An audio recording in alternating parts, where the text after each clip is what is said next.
ছাইরা যদি যাইবি বন্ধু মায়াকে এনে দিলি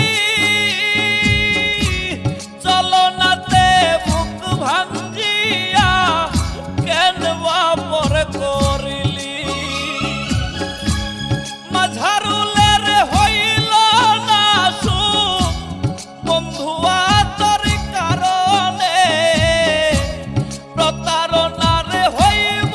বিচার আসরের ময়দানে রে বন্ধু